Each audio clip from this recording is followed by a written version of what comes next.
بسم اللہ الرحمن الرحیم۔ حضور پاک علیہ السلام کی تربیت کا انداز۔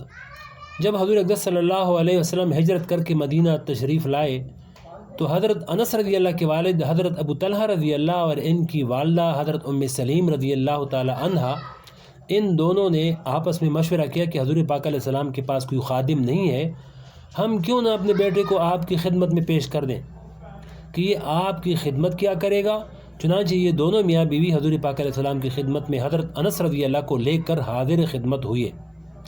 اس وقت یہ انس رضی اللہ بچے تھے، انہوں نے آ کر عرض کیا کہ یہ ہمارا لڑکا بڑا عقل مند اور ہوشیار ہے، ہمارا دل چاہتا ہے کہ یہ آپ کی خدمت میں رہے اور آپ کے لیے بطور خادم کے کام کرے۔ حضور پاک صلی اللہ علیہ وسلم نے قبول فرما لیا، چنانچہ ان کے ماں باپ ان کو چھوڑ کر چلے گئے۔ حضرت انس رضی اللہ 10 سال تک حضور پاک علیہ السلام کی خدمت میں رہے۔ اس عرصہ میں حضور پاک علیہ السلام نے ان کے ساتھ کیا رویہ رکھا، اس کے بارے میں وہ خود فرماتے ہیں کہ انس رضی اللہ خود فرماتے ہیں کہ میں نے حضور اقدس صلی اللہ علیہ وسلم کی 10 سال خدمت کی، لیکن اس عرصہ میں حضور پاک علیہ السلام نے مجھے اف تک نہیں کہا اور نہ ڈانٹا، نہ ڈپا، نہ مارا، نہ کبھی مجھ سے یہ فرمایا کہ یہ کام کیوں کیا اور نہ کبھی یہ فرمایا کہ یہ کام کیوں نہیں کیا۔ یہ معمولی بات نہیں، کہنے کو تو آسان ہے، لیکن جب کوئی اس سنت پر عمل کرنے کا ارادہ کرے تو اس وقت اس کو پتہ چلے کہ اس سنت پر عمل کرنے کے لیے کتنا دل گردہ چاہیے۔ ہم آسان سنتوں پر عمل تو کر لیتے ہیں، لیکن یہ بھی حضور پاک علیہ السلام کی سنت ہے۔ اللہ تعالی ہمیں ان سب پر عمل کرنے کی توفیق عطا فرمائے۔ خود حضرت انس رضی اللہ اپنا واقعہ بیان کرتے ہیں کہ ایک مرتبہ حضور پاک علیہ السلام نے مجھے کسی کام کے لیے بھیجا کہ فلاں کام کراؤ۔ میں گھر سے نکلا تو باہر کچھ کھیل تماشا ہو رہا تھا، میں اس کھیل تماشے میں لگ گیا اور جس کام کے لیے حضور پاک علیہ السلام نے مجھے بھیجا تھا وہ بھول گیا۔ اب حضور پاک علیہ السلام اس انتظار میں تھے کہ میں واپس آ کر بتاؤں کہ اس کام کا کیا ہوا۔ جب کافی دیر گزر گئی اور میں واپس نہ پہنچا تو حضور پاک علیہ السلام باہر تشریف لائے اور جا کر وہ کام خود کر لیا جس کے لیے مجھے بھیجا تھا۔ آپ وہ کام کر کے واپس آئے تو آپ نے دیکھا کہ میں بچوں کے ساتھ کھیل رہا ہوں۔ جب میری نظر آپ صلی اللہ علیہ وسلم پر پڑی تو مجھے خیال آیا کہ مجھ سے غلطی ہو گئی، آپ صلی اللہ علیہ وسلم نے مجھے کام سے بھیجا تھا اور میں کھیل میں لگ گیا۔ مجھے صدمہ بھی ہوا اور فکر بھی ہوئی کہ حضور پاک علیہ السلام ناراض ہوں گے۔ چنانچہ میں نے حضور اقدس صلی اللہ علیہ وسلم کے پاس جا کر عرض کیا کہ یا رسول اللہ صلی اللہ علیہ وسلم، جب میں گھر سے باہر نکلا تو میں وہ کام کرنا بھول گیا اور بچوں کے ساتھ کھیل میں لگ گیا۔ آپ صلی اللہ علیہ وسلم نے فرمایا کہ کوئی بات نہیں، میں وہ کام خود کر آیا ہوں۔ آپ صلی اللہ علیہ وسلم نے مجھ کو نہ ڈانٹا اور نہ کوئی اور سزا دی۔ آج ہم لوگ تعویلیں گھڑ لیتے ہیں کہ اگر ہم اپنے نوکر اور اپنے خادم کے ساتھ یہ طرز عمل اختیار کریں گے تو وہ سرکش ہو جائے گا، وہ ہمارے سر چڑھ جائے گا وغیرہ۔ یہ دیکھیے کہ آخر یہ خیال حضور پاک صلی اللہ علیہ وسلم کو بھی تو آتا ہوگا کہ اگر میں سختی نہیں کروں گا تو یہ سرکش ہو جائے گا، لیکن آپ جانتے تھے کہ جس حسن سلوک کا معاملہ میں اس کے ساتھ کر رہا ہوں اس کے اندر تادیب اور تعلیم کی صلاحیت موجود ہے۔ چنانچہ اس 10 سال کے عرصے میں حضرت انس رضی اللہ کے اندر کوئی بگاڑ پیدا نہیں ہوا۔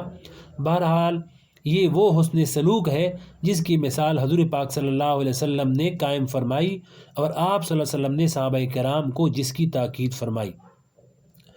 حضرت ابو ذر غفاری رضی اللہ کو تنبیہ۔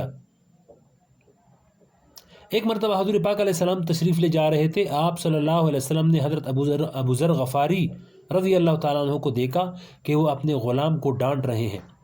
وہ غلام حبشی تھا، اس لیے اس کو یہ کہہ رہے تھے کہ اے حبشی، تو یہ کر رہا ہے۔ آپ صلی اللہ علیہ وسلم نے جب یہ الفاظ سنے تو آپ نے فرمایا اے ابو ذر، تمہارے اندر ابھی تک جاہلیت کی بو باقی ہے، اس لیے تم اپنے غلام کو حبشی کہہ کر خطاب کر رہے ہو۔ حضرت ابو ذر غفاری رضی اللہ تعالیٰ عنہ یہ سن کر رو پڑے اور پھر بعد میں بار بار حضور پاک علیہ السلام کے اس جملے کو یاد کیا کرتے تھے کہ حضور اقدس صلی اللہ علیہ وسلم میرے بارے میں یہ جملہ فرمایا تھا، کہ حضور پاک علیہ السلام نے میرے بارے میں یہ جملہ فرمایا تھا۔ حضرت صدیق اکبر رضی اللہ ایک مرتبہ اپنے غلام پر ناراض ہو رہے تھے اور اس کو لعنت کا کلمہ کہہ رہے تھے۔ حضور پاک صلی اللہ علیہ وسلم نے جب یہ جملہ سنا تو فرمایا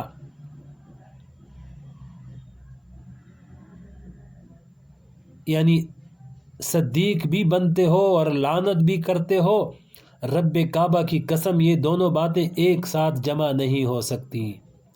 اگر صدیق ہو تو لعنت نہیں کر سکتے، اگر لعنت کر رہے ہو تو صدیق نہیں ہو سکتے۔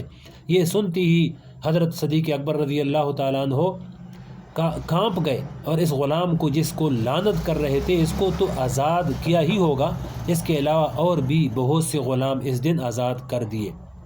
بہرحال اپنے غلاموں، اپنے ماتحتوں اور اپنے نوکروں کے ساتھ معاملہ کرنے کے بارے میں ہمارے اوپر جو غفلت طاری ہے کہ جب چاہا ان کو برا بھلا کہہ دیا، جب چاہا ان کو گالی دے دی، یا ان کو ایسا کلمہ کہہ دیا جو دل توڑنے والا ہو، یا ان کو تحقیر اور توہین کی انداز میں ڈانٹ دیا، یہ سب منع ہے۔ لہذا اگر تمہارا کوئی نوکر ہے تو اس کو بھائیوں کی طرح رکھو، بھائیوں جیسا سلوک کرو، اس کے بارے میں یہ سوچو کہ یہ بھی تمہاری طرح انسان ہے، اس کے سینے میں بھی دل دھڑکتا ہے، اس کے دل میں بھی خواہشات پیدا ہوتی ہیں، اس کے دل میں بھی جذبات اور خیالات ہیں، اس کی بھی ضروریات اور حاجتیں ہیں۔